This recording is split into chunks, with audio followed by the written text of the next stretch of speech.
Welcome everyone to another episode of 100 Days and Beyond. Today we're focusing on procurement, and I would say, wow, what a guy that's got some amazing background in procurement. CK, independent procurement advisor, fractional CPO. We're going to talk about what that is. Operator, mentor, coach, researcher, and entrepreneur. And I'm just going to read your summary. Business executive and solopreneur with 3 decades of experience transforming procurement functions across industries. Now that's massive, because procurement itself is the heartbeat. It's the let's call it the arteries, isn't it? It's like the veins within the body. It takes goods from this place to that place and makes things function. You cut the vein, you pretty much nothing functions. So CK, welcome to the show today. I'm really looking forward to having a conversation with you. And yeah, I mean, you want to give a quick introduction of yourself? Yeah, thank you, Dudley, for having me on this podcast. Absolutely. So I was born and raised in New Delhi in India, and that's where I studied. That's where I worked for long before I moved to the UK in 2015 and made it my home. Now, in my early days, I was absolutely confused on what career would I pursue. I was busy playing in field hockey, and I love that sport. And then I thought I should be a field hockey player. But as things turned out, and societal pressure is, family pressure is, I ended up doing engineering degrees, and then rest was history. So I started working as an engineer purchasing in a Yamaha organization in India, and then went on to work with a couple of fantastic organizations in the automotive and the automobile industries, and that's where my purchasing career began by accident, actually. Uh, but then I started loving the profession, and then I grew very fast in my career from engineer purchasing to senior manager in 3 4 years flat, and and, and then after 12 and a half years, I got bored and I said, you know what, I've been a very good buyer, but can I be a good seller at the same time? uh, Another thing that crossed my mind was that we just implemented SAP MM, and I said, "Wow! I mean, technology seems to be intruding into procurement, but I know nothing about technology." And third thing was that could I learn something absolutely new which I haven't learned earlier, and maybe solve problems of many clients at one point in time rather than working for just one company. And then that all led me to come to the other side of the table in consulting or services industries. And then I worked for Ariba Inc. I worked for Infosys, and then I worked for IBM very recently, which I quit in the end of September before forming my own company called CK Consulting Services Limited. I just decided to choose my own initials and go with it. So in short, that's been my career journey. I would call myself as a finder, minder, grinder in procurement. By finder, I mean trying to find new sources of value. As you said, procurement is veins, so a very important function. I was trying to find out value through procurement by either cutting costs or forming partnerships, technology transfer from suppliers, innovation, etc. That's finder. And then minder means I was managing projects and teams, the operational stuff. And the grinder means I was myself the buyer, having cut purchase orders, signed contracts, managed them, and stuff like that. So that's about me, Dudley. I love that story because you've come from I would say probably a very structured training. I mean, studying as an engineer, obviously being a sportsman as well, also has its pros, because you learn about teamwork, you learn about working with others, competing against others, and sometimes taking the knocks, other times taking the wins. And sport teaches you a whole lot of lessons, and I love speaking to sportsmen. But on the flip side is on the engineering side, you get taught a very structured. There's very little gray in engineering. There's only limit or degrees of variability that you cater for, but you generally have really straightforward mathematics and engineering principles that you apply. And then going into IT, I mean, if I look at some of the organizations you were in, I mean, I think as you mentioned, the Infosys, is it no? Infosys, eh? Yeah, yeah, That's Infosys, SAP, Ariba, I think. yeah. And so on, and that's, I mean, that's going completely into technology, but essentially you've kept your core passion, which is the procurement side of things, and procurement for me is, and when we discussed before the interview today, I mean, just your whole passion about the industry comes across magnificently. Tell us, what do you find most fascinating about, what sort of gets you up in the morning, if you like, and gets you going and keeps you interested in procurement? Surely it's a tough job. Right, right. It is indeed a tough job. So what keeps me, enthusiastic every morning is that I get to actually meet a lot of people who are either in procurement, like chief procurement officers or chief financial officers or chief sustainability officers, or they engage with procurement very frequently. So they could be their stakeholders within the company on whose behalf procurement buys goods and services, or it could be suppliers who are engaging with procurement. So I think the network effect that you get in a procurement career is unparalleled, because uh, requesters would come to you, suppliers would come to you with their pitches and propositions. Now, in my second half of my career, as you said, with Infosys, Ariba, and also IBM, I had been on the other side of table where I was selling procurement to procurement colleagues. So I think the most fascinating part is, I would say, two things. One, meeting some incredibly talented people who come from different organizations or in different roles, and secondly, solving complex problems, because procurement, for example, is not only just processing purchase orders or cutting costs deliberately, but it's actually now all about bringing best innovations from suppliers. So bring good suppliers, bring good innovation and ideas, and of late, very recently, procurement is in pole position to drive sustainability. And I would, as we go along, would love to share a bit more on that. Yeah, so because if I think about that, and I'm glad that you talk about the sustainability, because there are probably two things that stand out for me, that have been a thing that I've come across from time to time. The one is the conflict between looking after suppliers Hmm. and keeping the price down. Hmm.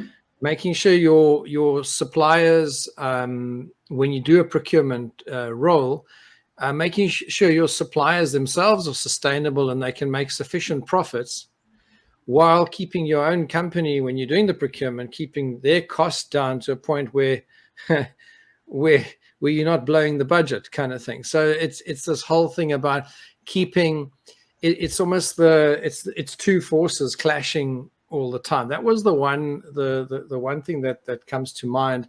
And the Hmm. other is how critically important it is to have proper supply chain. I mean, we've seen recently, in the recent sort of the last 2 or 3 years, how critical supply chain is. And for me, the thing that stands out is that it's actually quite fragile Hmm. as an environment, and it's just an observation, and I'd like your opinion on that. But let's just first talk about that conflict between, how do you build a partnership in Hmm. procurement, Hmm. but at the same time not squeezing your partners to such a point where you're getting the good price, you're getting the win now, but it's a short-term gain and a long-term pain because you might lose that partner. How does one deal with that as a challenge? Right, and that's a classic challenge, and all procurement colleagues and suppliers often face that. I think the silver bullet, if I may say so, is that, um, first of all, procurement needs to work with few good suppliers. Now, you may work with thousands of suppliers, but I'm saying procurement has a list of few suppliers called strategic, who might be just 5 or 10 out of, and those are the suppliers on whom company's business literally banks. So if those suppliers go out of business, your company also goes out of business because there will be disruption. Second set of suppliers is preferred, who are also extremely important, but they may be in few hundreds, 100 to 200, right? So first of all, it's important for procurement to segregate their suppliers into who are core to their business, and this conflict that we talk about actually is resolved very easily when procurement lets suppliers know, are you in the strategic supplier club and why, and what do we expect from them. And from those, that kind of confidence or classification, what happens that suppliers understand the importance that they have towards the client, and then they don't pad up imaginary costs, which is why procurement needs to go after price. Sometimes suppliers will pad up unnecessary costs because it's business for them, it is risk. So procurement's role is to give clear specifications of the products or services that they want to buy, unambiguous, and that's where the majority of the disbalance lies. Suppliers, oh, I wanted to buy X, oh, but I thought you wanted X plus plus, and then hence I'm padding plus plus into my pricing. So one is providing clear specifications. Second, telling them very clear demand and fluctuations. Third, telling them how whatever happens, the supplier will still be able to supply a minimum order quantity or a maximum order quantity, so that they can plan their capacity utilization. So this classic conflict is resolved, one, by forming a partnership with suppliers. Secondly, giving them very clear specifications. Third, telling them the volumes anticipated and the anticipated fluctuation volumes, and how we will mitigate if things go out of those bands.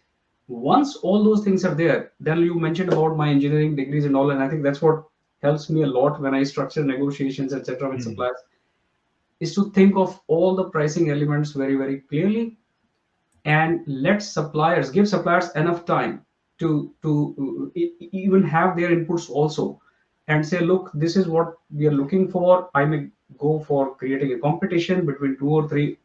Tell them very frankly, give them time. Everybody can see the most competitive prices, not their competitors' names. Make it transparent. E-sourcing, etc., comes very handy.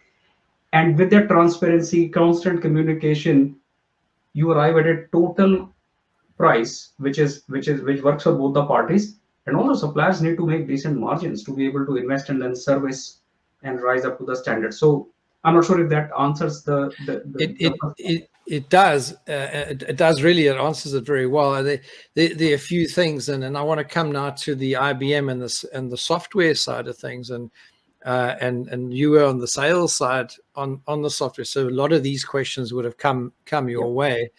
So often what happens with organizations, and you probably experience this, is they would have built an ecosystem around a particular product, or let's say they do printing, or they do, I don't know, some kind of manufacture, or there's something that they do in automotive or whatever it is, and they built an ecosystem around this particular machine or this particular brand, and so on.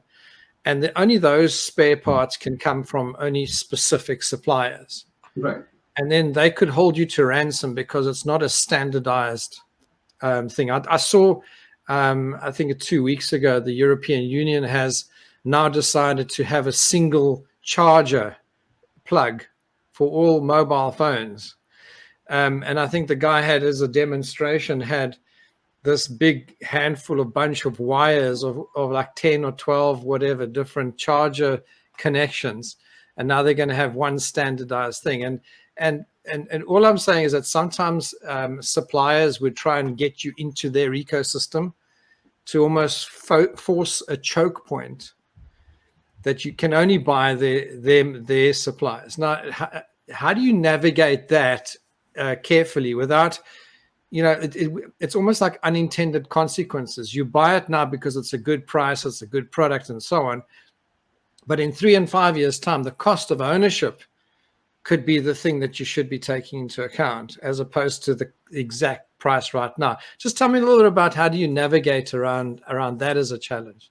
Right. So those choke points in the procurement language is are called, or in the even in the sales language, are called custom specifications. So a lot of companies do all the time. They create some very unique, custom, proprietary specifications, and if you end up buying from them, your exit barrier becomes very high. So and the best way to navigate that is, and this is where procurement's role is very important, that uh, if one at the first instance, when that product or service is being designed by the buying organizations, let's say engineering department, who says I want to buy, as an example, Apple iPhone only, and this brand, nothing else, just this is a cell phone, this is what we want to buy, this is what we will use in business.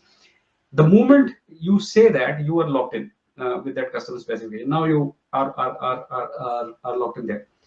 So the first thing procurement can do is to educate the engineering department to say what function is that phone going to do, and then for that there are not same but equivalent specifications available. So procurement's role, or the solution to the problem, is to find equivalent specifications. Now each of the equivalent specification can be unique in itself, but then you are at least creating choices. So then you can divide your volume into 50% Apple, 30% something else equivalent, and then 20% something else.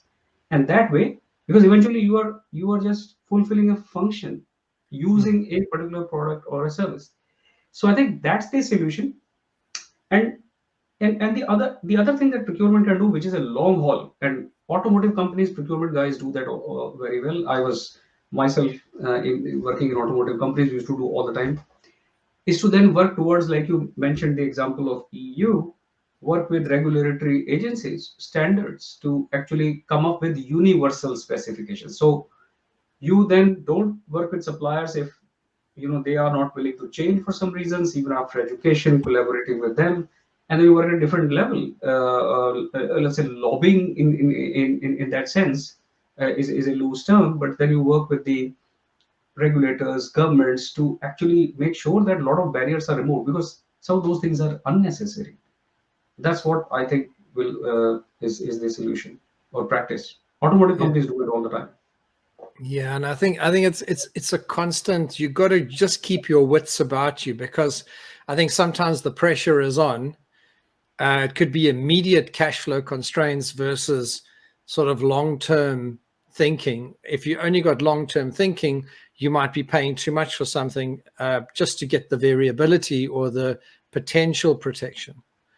Correct. And that all those considerations actually add up if you are somehow able to extrapolate them into monetary terms, that they add up to your total cost of ownership, which you also mentioned. How much premium are you paying for that uniqueness of buying, let's say, as an example, Apple only? And if you have to dispose that, if you stop using that, let's say Apple iPhone, for if you're pairing it with the machines and equipment and blah blah blah, then what happens? Maybe you may need to customize something else also at your end, which adds up to the cost of buying Apple. So I think it has to be a very careful, structured consideration, and hence engineering knowledge comes very handy. That first of all, we should know how goods and products are manufactured. So what adds up to the selling price? And then after I buy those, what additional cost I have to incur at my end to accommodate that product that I have purchased from supplier. So don't just stop at, I purchased an Apple iPhone, it costed me £1,400. No, after buying it £1,400, I have to use it really, I have to invest maybe £300 extra one time, and maybe £10 a month recurring, and over 5 years, if that's the life of the phone, this is my life cycle cost. So total cost of ownership over the life cycle of not only what you have purchased, but what all you have paired up to accommodate that purchase. Yeah, you would have been on both sides of the table of the famous RFP. Yeah. And that whole tender or whatever process, different organizations call them different things, but sort of the RFP, the request for proposal, and even putting together documents where you try and be as specific as possible. And often if I think about the times I've ever seen, I've never had to put one together. I've always been on the receiving end, but you've probably been on the creating and the receiving end of those wonderful documents that can be so frustrating and time consuming from both ends. And I suppose they have a purpose. Tell me your view. I'm just going to leave it open ended like that. Having been on both sides of the RFP, they have a use, but they also have their downsides. Tell us about the pros and cons and that whole RFP environment.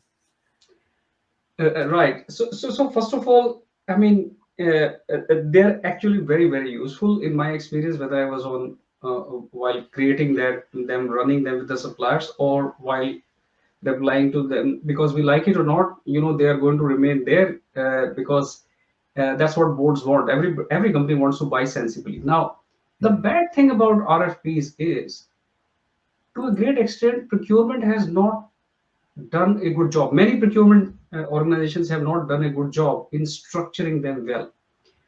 Now, I have run, if I recall, I was trying to count that day, maybe over 2,000 RFPs myself, which I have created, run on platforms like Ariba, Sourcing, etc. And initially, I was myself not knowing fully the art and science, and experimented and got some coaching and guidance from a lot of my colleagues.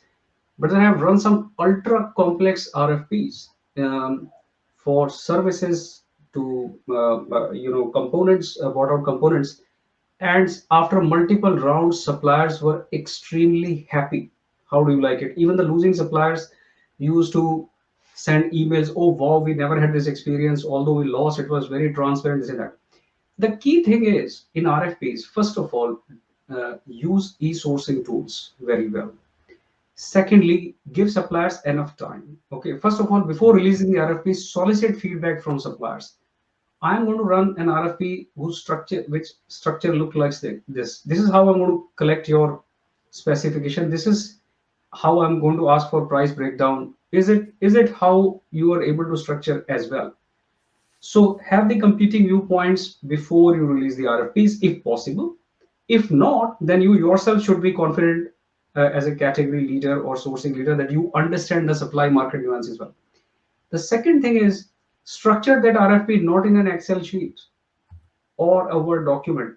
Use the power of tools, where once you create that RFP digitally, each line is digitally created, let's say in Ariba Sourcing, suppliers are able to download it as an Excel or Word or whatever, then work. Once they upload it back, it is automatically uploaded. Give them like the mandatory fields in a web form. Give them constraints, like if you put a monetary value, it will not accept 2 digits after decimal, things like that. There are a lot of small techniques available which procurement should know to create RFP in such a way that suppliers find it very easy to fill in, and there is no rework or multiple rounds happening after that. Also, tell them very clearly, tell all the suppliers, as I was mentioning earlier, what do you want to buy? uh, Non nebulous specifications, clearly the volumes, the volume fluctuation, how will you pay? If you don't pay, what will you as a buyer do? Be very, very transparent on those things. And then, uh, so and tell them that how you are going to award the business, on which criteria you will award the business, what factors you will consider. You may not give weightages, but you may say price is not the only criteria. It may have 50% weightage. I will consider demonstrated results or flexibility, and I will verify through site visits, etc. Whatever. So give how you will select the suppliers, that award criteria very clearly. Tell very clearly, will you select 2 suppliers or 3 suppliers or only one, and in what share of business, because that's extremely important for suppliers to know, to visualize and price at their end. Oh, am I likely to get 30% business only if I become number 2 supplier in the bid, or I'm going to get 100%? So it is, either I lose everything or I win everything. And I think those kind of aspects are very, very clear. The tools are fantastic. It's just about the buyer. If they don't know, then it ends up troubling the suppliers, or bid itself becoming multi-round and complex, and rework after rework. I think so. So solution is very straightforward. It's in front of us. Big companies all use some fantastic tools, but are they really using the functionalities very well? Is procurement themselves, do they know how to run all that? And in my new business, or as an entrepreneur, solopreneur, those are the things I'm going to focus on to help companies become better at. Yeah, because there are nuances in that, and I'm really congratulations on doing what you're doing, because you're going on your own and actually providing I would imagine a magnificent service based on your background and experience, being on both sides of the table and being a systems guy as well. There's still a little bit of around the sort of the procurement and the RFP process that seems to be a bit nuanced at times, and that is when you start getting things like quotas, or you start getting let's call it non-financial reasons to choose certain suppliers. So for instance, a large organization might say, out of all our suppliers, we need at least 20% of them to be women-owned, to be a startup, smaller business of less than 50 employees, etc., etc. They might have a non-financial criteria as opposed to a financial criteria or a business case or even an engineering case. Yeah. Those are sort of the softer side of things around where it starts becoming quite gray. I think a little bit difficult to navigate that space. I mean, how would you advise someone that has to navigate a quota-based sort of RFP process? A quota base, yeah. So I think for the diversity suppliers, as you mentioned, that club is called diversity suppliers, or that segment. Normally, about 8 to 15% of the corporate spending, big corporations voluntarily commit to be spending on diversity suppliers. Those are women-owned, war veterans-owned, ethnic minorities, disabled enterprises, right? So there is and there are entities in United States and in the UK, as an example, who certify. For example, my own new company is getting certified as we speak as an ethnic minority background company, because that's what I am in the UK. So as a buyer, you need to run actually two different lots. So suppose you want to give 10% of your business of the lot to diversity suppliers, just run it separately.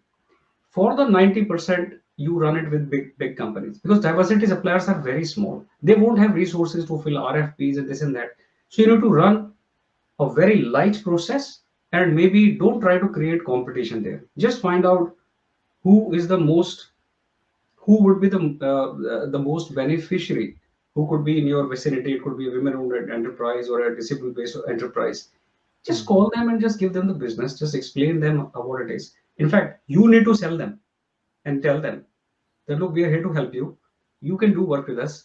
What are your how do you want to price it? What price you are giving? You may pay extra to them as well. That's absolutely fine. Don't try to compare their prices with big companies who have got scale and scope and efficiency and blah blah. And at many a times, diversity suppliers are damn cheaper than others. So I think my suggestion or experience there is to just keep that chunk of business separately for them, and give that, because that's a social agenda, right? And make it very simple, light process, no mega RFPs, nothing, and just find out one or two eligible companies, work with them, onboard them. I like that approach, and I think that there's a place for that softer side. Some people need a bit of an uplift. Some communities need the help and so on, and yes, to make it light, because they don't necessarily have someone full time or a team. I mean, I remember working with a very large consultancy firm, and they had it was between 12 and 15 people full time just doing RFPs answering RFPs, filling them Mhm. in and submitting proposals and so on. That's all they did all day long. Um, so that's a big resource to be able to handle it, especially as a small entity. So just as I get into sort of more on the system side, so on the sales side of things, you would be advising not only and this is where I suppose from your career, and this is probably more about you, CK, than sort of just the procurement side, because I see you did pre-sales. I see you did, in terms of the software side of things. When you look at a company like IBM, for instance, I mean, there is this saying that you nobody gets fired if they choose IBM or something like that. I mean, you probably know the phrase better than I do, but sometimes the bigger names get the premium purely because you have potentially a better brand and more of a security, and it's not really an unknown player, and that from a reputation or risk point of view, they don't want anything to fail in any case. Yeah. So even if they have to throw extra resources at a particular project or a supply of some sort, they will make sure that it works. Is that the case? Is that what really happens out in the field?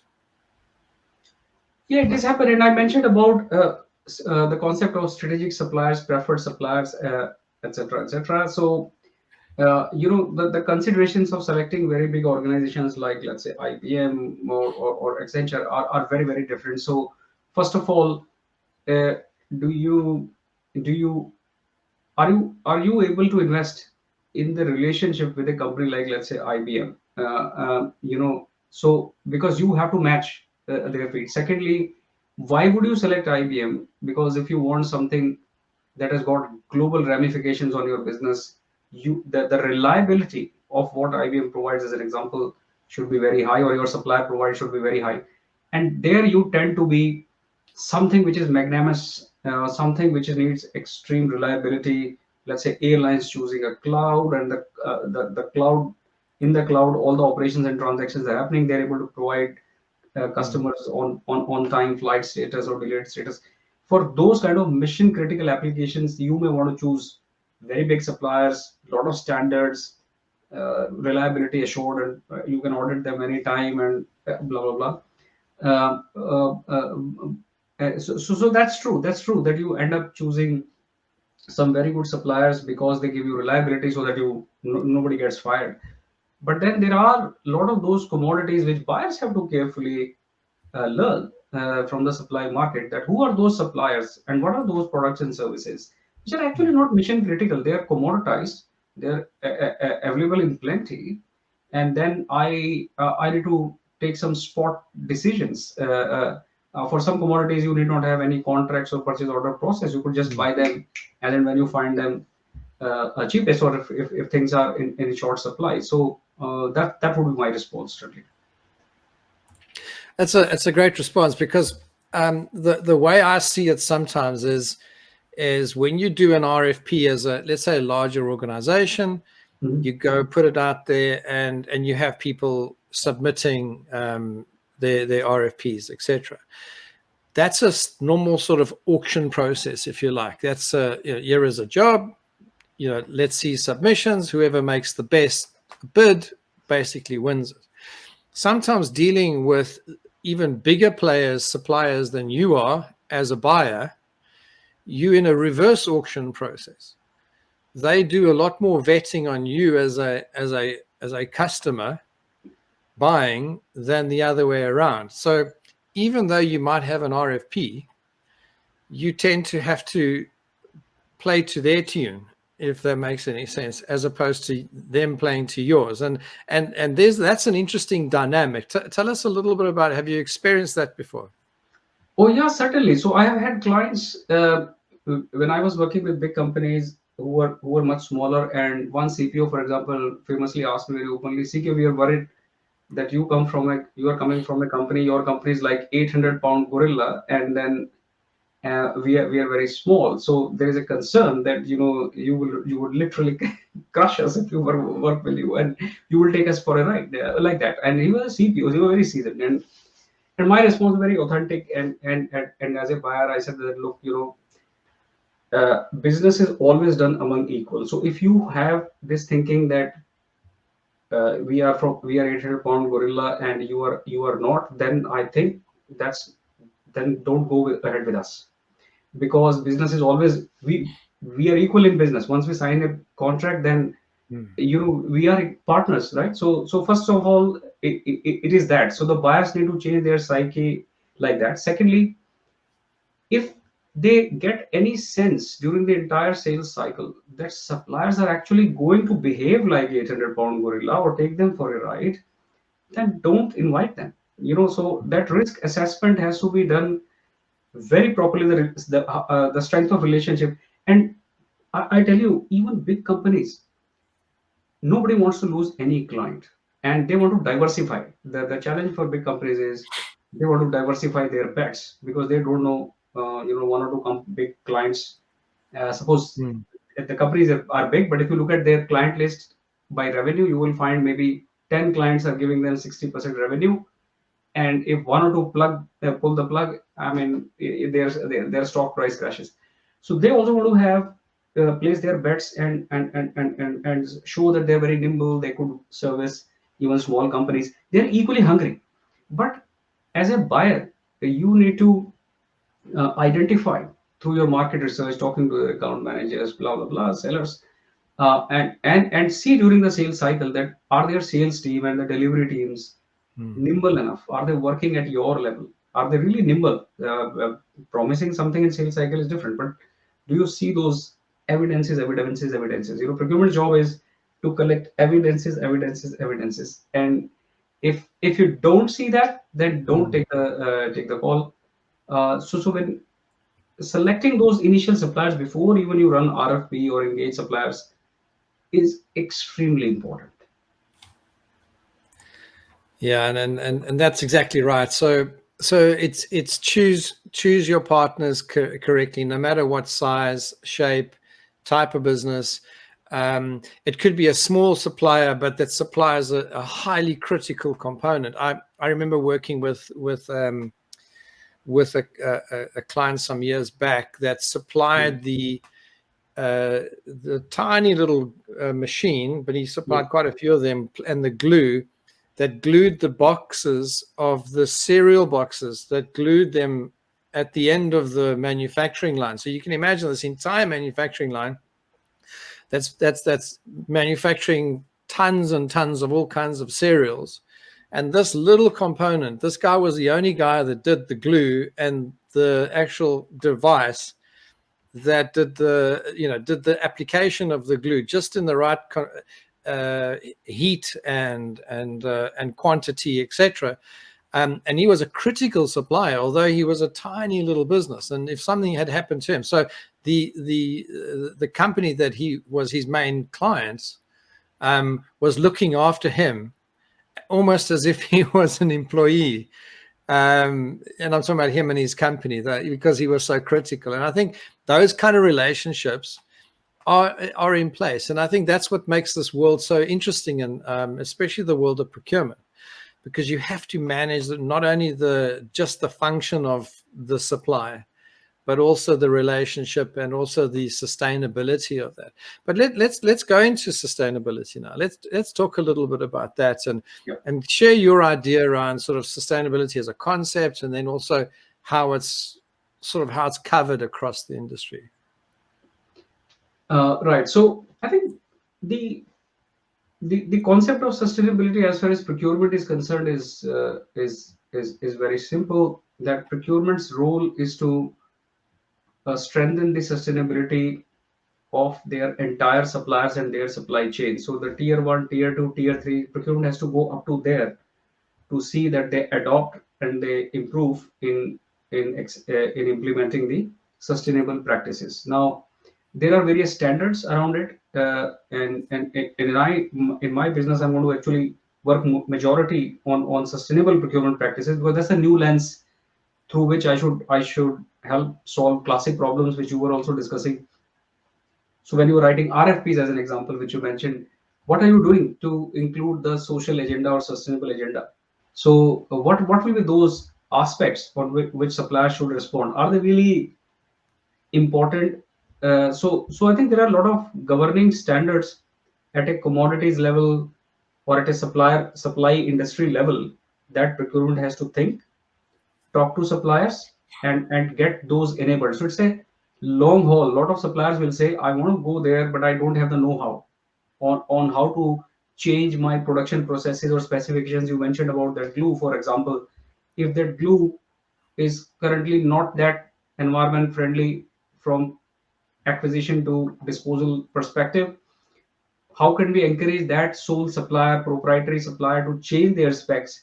They may not have the know-how. So procurement's job is to give them the know-how, take them to a university or academic institution, get some researchers there, and then get it done so that tomorrow when procurement is buying, they can stand up and say, and company can report in the financial report that, we transition 20% of our commodities which we're buying, which were non-green labeled, to green labeled products. Yeah, that's a big step. So it's an evolution. So constant vendor development, specification changes, working with the suppliers. When I use and automotive industries, to the second part, have always been way ahead in sustainability. I'll give you an example. In 96, 98 or 99, that sounds like 23, 24 years back. In one of my companies, I was buying a specialty oil, like you mentioned, the glue. It was a specialty oil, and there was a new act that came in called Indian Environment Protection Act that time, and there was also a drive from Suzuki Motors that time to and the Japanese collaborators to transition to more green products in that time. Now it is very fashionable and all of that. And then I ran an exercise to change that specialty oil from chemical based to vegetable oil based. And those samples went to Japan and they were certified. Likewise, the air conditioning system that we use in our cars, the gas which is used there used to be environment unfriendly. It was one of the biggest culprits in damaging the ozone layer. And I work with Japanese joint venture partners to convert that into chlorofluoro-free, hydrocarbon-free refrigerant called R134A. So I think in terms of industries, automotive industries are way ahead. They are actually at a very different plane, and in rest of the industries are catching up on sustainability and procurement. CPG is next, but automotive, aerospace, sustainability is like extremely important for them, and they are very advanced, and they have helped a lot of new standards now after United Nations Accord, etc. were signed. Uh, uh, so that those standards can be adopted now by any sector. It could be banking or financial companies. It could be IT companies. So automotive and aerospace are way ahead. Yeah, and I'm glad you mentioned that because it sort of makes me think to the current supply chain issue with Russia, with Ukraine, with Germany, and all that, where a lot of those decisions are often out of the hands of the procurement specialists, and because those are high risk projects. If you think about the amount of money that's gone in, I know it's topical and it's probably a little bit too much of a clickbait type of environment, but it's an example of where you tie yourself into a supplier, and then it becomes, the immediate benefit is a big plus, but the long-term risk, and there's a different type of sustainability there. Is how sustainable is the supply from not just now from an environment point of view, but also now from all kinds of risk factors. So tell us a bit about sort of what would you advise your clients about sort of mitigating as many risks as possible. So it's $1 million question and extremely important, and everybody is grappling from that. Again, I think the solution is very simple, and onus lies on procurement functions. Now, even in this scenario, because of war or COVID-led uncertainty, who did the best in terms of ensuring that the supply continuity remains? There were two industries. the high-tech industries, like let's say Apple and their peers, as well as automotive industries, many automotive industries, not all, who were able to actually weather all these disruptions and uncertainty. Now, why it is so, and what others could do? I think the ability to think ahead and plot scenarios is what the buyers in those companies do very well. So they are able to plot those scenarios which are unseen, unexpected, but they plot it when they write something called category strategies. So if I'm buying whatever, let's say wheat as an example, from today, I'm a CPG company and I'm buying from Ukraine. I was buying from Ukraine 3 years back. So when I created my buying plans or buying strategy, if I had not, if I had not put those scenarios, that if what if there is a war, and entire thing disrupts, then how am I going to secure supply? If it is not Ukraine, where will I Mm. buy it from? If buyers have not thought all the plausible scenarios, which when you're writing all those, somebody will say, "Oh my God, why are you even thinking? It can't happen. I mean, this is reckless." But then, no, anything can happen. As COVID also told us, and the geopolitical events. So it is actually buyer's job. Mm. We have got a role in procurement called category leaders. They are the best in the procurement teams. It is actually their job to modernize their thinking. There's a lot of statistics around it. There are a lot of scenario planning around it. And accordingly, you need to create your supply chains or suppliers and switch on, switch off. So automotive companies and Apple to great extent were able to plot a lot of these scenarios, and they continue to do that by their buying departments, and they are ready to switch off. If one supplier switch off, they are able to switch on to another supplier, or worst, they are able to start producing themselves very quickly. But all those things have to be planned and tested even before the exigency hits.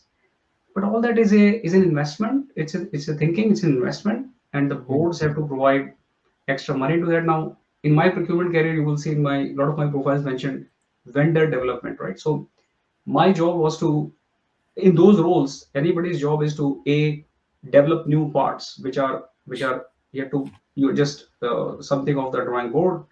You have to produce it for the first time, and then after that you will start ordering in bulk. Let's say a new car comes in, so a lot of the parts are Mm. new for the first time. Rest are platform parts. So new parts you have to develop for the first time, get quality, reliability, capacity set up, and then the suppliers can start supplying as the volumes pick up of the new car.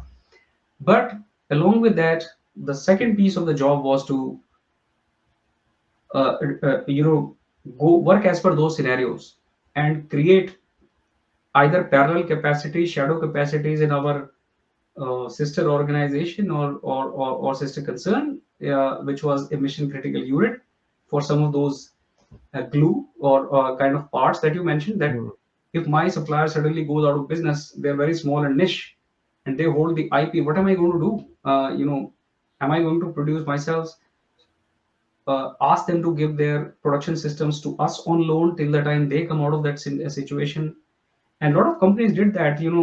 From Ukraine, they lifted a lot of those emergency supplies from some warehouse or some here and there. But it all depends on Dudley, how well you have plotted the plausible scenarios, and have you tested those scenarios. If they become a reality, are the mitigation tactics really And going to work? this is the thing is that is maybe 5 or 10 years or 20 years ago. I mean, who would have thought we would have had a lockdown to the extent we've just gone through? Um, Unbelievable. and if you whether it's justified or not, and that's not part of the conversation. It's more around the anticipation of things and being able to go to the board and tell them, I think that all the countries of the world are going to be locked down. In fact, China will have a zero COVID tolerance policy, and that's potentially going to happen in the next 5 to 10 years time, and we need to build a contingency for it. And and then all you can, I mean, I'm just picturing this in my head. You just hear a snigger around the room, and it's like, ha, this guy must be crazy. It's like, there's no ways it's going to happen. I mean, it's the worst that can happen is maybe, a small regional thing like we had with that what was it, the SARS virus, or what was it some years ago with Ebola, or it only happens in Africa, or it only those kind of conversations. Or I mean, there's this whole thing about China having all the manufacturing capacity and everything, or to a certain extent India now is getting it, and other places across the world, and how stable are they as countries. And then you have this other discussion around, I mean, if you look across the UK, for instance, as an example, you have these, you have strike action now, and you have, all these other, there's a lack or a shortage of skilled people. They've had all kinds of political decisions that have impacted procurement and supply chain, and even this whole, I mean, the Brexit effect, for instance. I mean, that has added extra pressure on a supply chain. Where and I'm assuming that as an observer, not as if I know. But how does one go and explain this with a straight face? Saying that, in 10 years' time, what's next? I mean, are we going to have an asteroid fallout? And if you believe social media, we're going to have aliens landing, or they probably already landed, or I don't know, whatever. How do you get people to believe that something's going to go wrong and this is your failover or your strategy? I mean, just give us that as just a bit of tongue in cheek, but I'd love to hear your view on that. Yeah, I think the best way to get objective assessment before you stand up and say this scenario is going to become a reality is to just use credible information. So for example, for the upcoming health epidemics, World Health Organization, and likewise, for other aspects, there are a lot of those triggers that you need to monitor. So for your categories, for your supplies, for your suppliers, there are actually a lot of triggers. And in buying, we actually document. The good buyers always document those triggers. So first of all, before you stand up with a straight face and tell your board that this is what is going to happen, I want to prepare for that, for this. If that happens, then this is the fallout, and to mitigate this, these are the investments. This is what I want to do. Before you want to get that endorsement, you need to get credible information from credible agencies, and then and that information should be as per some signposting of some triggers that you regularly monitor, that what are happening to these triggers. And then beyond a particular noise level or fluctuation level, you then understand that this is quite likely to happen. So just go with some credible forecasts, see how some of the indicators are moving, and then take a position that the confidence level that this event will happen is now more than 90%. I need to stand up, go to my board, and put these scenarios on the table. And that's a very, very fascinating art and science. And that's what separates the good companies who are able to still do the business, whatever happens, versus others who are just scrambling. And a lot of my clients tell me that just-in-time supply chains, which were so talked about, is actually now just in case. So people are just stocking. Now you can't, whatever you get, you just buy, and you're putting it in inventory. So because you don't know where the next supply will come from, unless you have done scenario planning and proper category strategy. So the last point I want to raise, because we're coming to the end of the hour, and it's been fascinating speaking to you, CK. So, yeah, I think if we look at the kind of role you're busy rolling out and so on, and you're looking at that. One of the things that you mentioned there is strategy and strategic and operational leadership and so on. And for me, I see procurement as as an element of competitive advantage. If you can do procurement properly, plan for events or potential events that could come and destroy or hurt an organization. If you had done your planning properly and you had anticipated, let's say, the pandemic, for instance, and you'd managed to build some kind of contingency that when everyone else is scrambling, you're able to supply. I mean, that's a competitive advantage, isn't it? I mean, it's almost like being on a. I mean, you're a sports guy. I mean, so it's either going to be very hot and humid, or it's going to rain, or it's going to be very dry, but you still got to play the same sport. So the external environment could impact the quality of the game, the way the ball plays, the way the field is slippery or not, whether you can handle the heat or not. I mean, all those types of factors that you don't have an influence on. You can have an influence on your own fitness and maybe your preparation. But the day the game happens, it happens in its own way. So do you think, from a strategic point of view, that procurement can be a strategic advantage or competitive advantage? Oh, of course, it already is. And there are two areas which are two data points I'll give you here.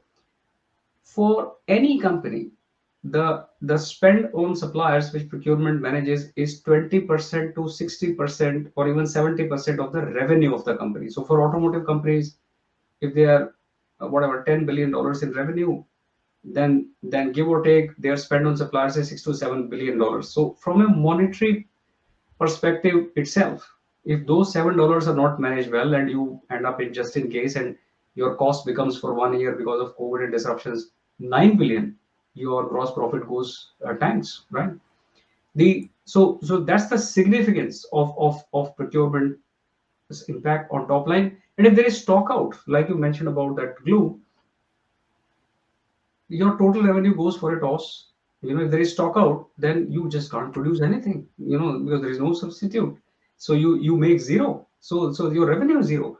So it's a very dangerous situation. The third thing and very important thing is 90% of the innovation that any company is bringing to its clients as a competitive advantage is actually now largely contributed by suppliers. So those ideas come from suppliers, which company pairs with their own offerings and is able to generate innovation.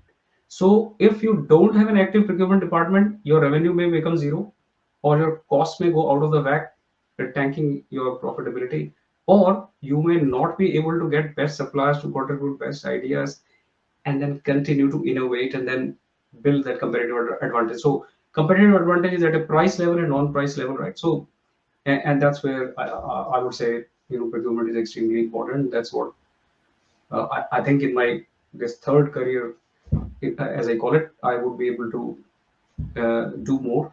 And I think beyond just doing better scenario planning strategies, uh, working with people, elevating the knowledge and skills of procurement practitioners is extremely important. So one part of my service line is going to be mentoring and coaching, and I will mentor and coach somebody who just started his or her career to somebody who's like a senior manager or general manager in procurement, if I get that opportunity, because we have to work on the front end of the procurement and back end of the procurement.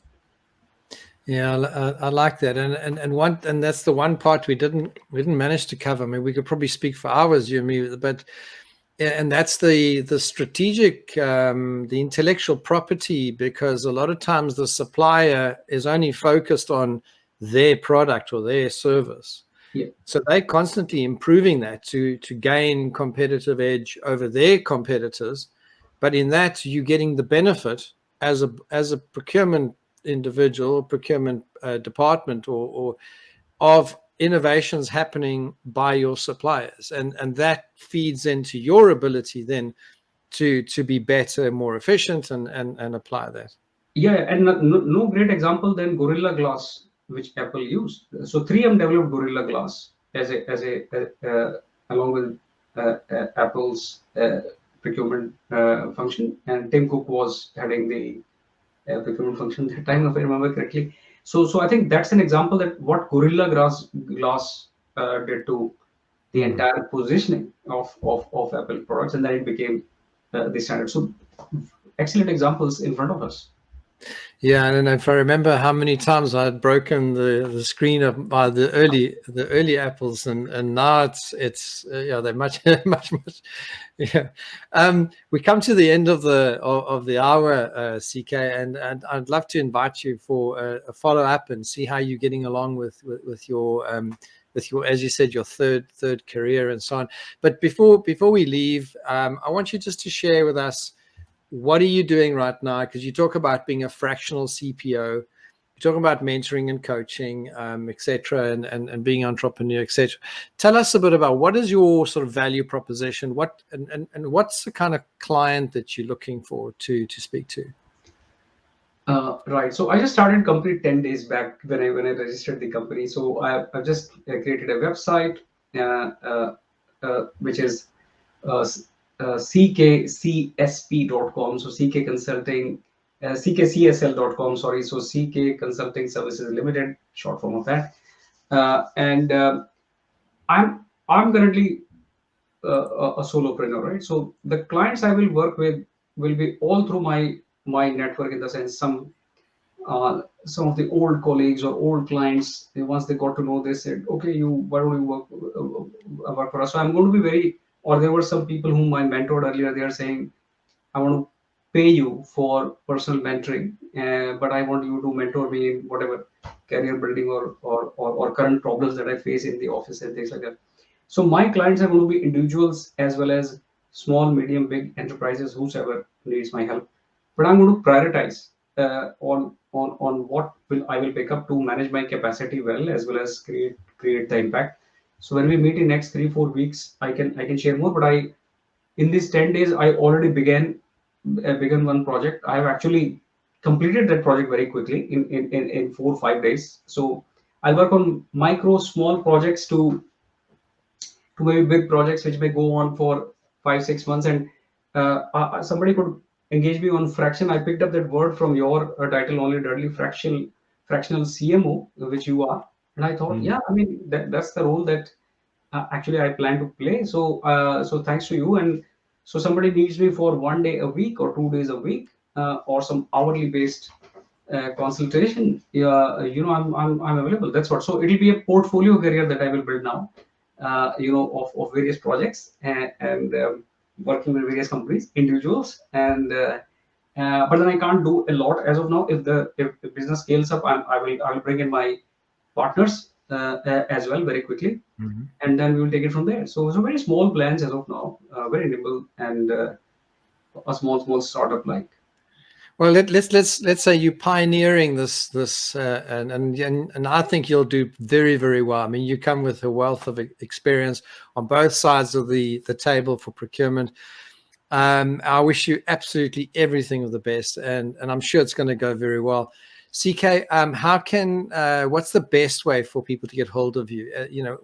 Is it LinkedIn? Is it a telephone number? Is it a website? Or how can they get hold of you? Right. So the best way are two. So drop me a line at LinkedIn, and also I will maybe shall I share the link on the chat of the website? There is a contact form, which they can then fill up, and I'm there. I will respond to them as soon as I can. Okay, very good. So you've got a chat form on your website, and they can get hold of you on LinkedIn. Wish you all the best.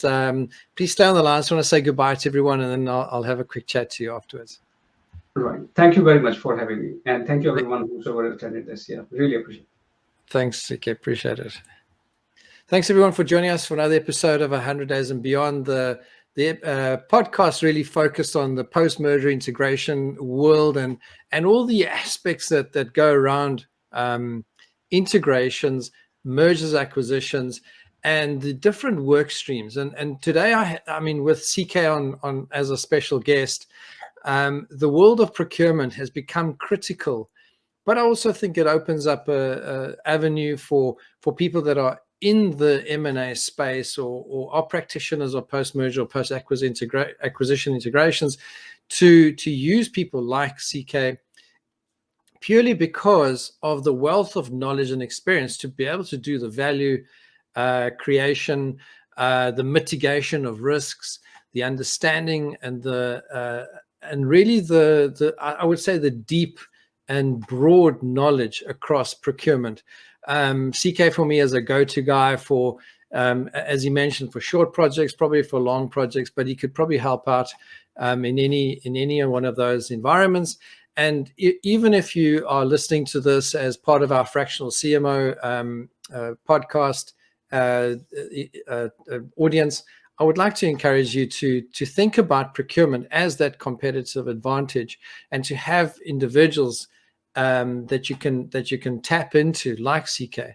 I wish you all the best for the rest of the week. We'll probably catch up with you later in the week with another episode or two. Please contact me if you need anything. Please like and subscribe the episode if you can, and share the episode with those who you think are keen to listen to procurement and this fabulous example of procurement and the whole supply chain environment. Thank you very much, and all the best.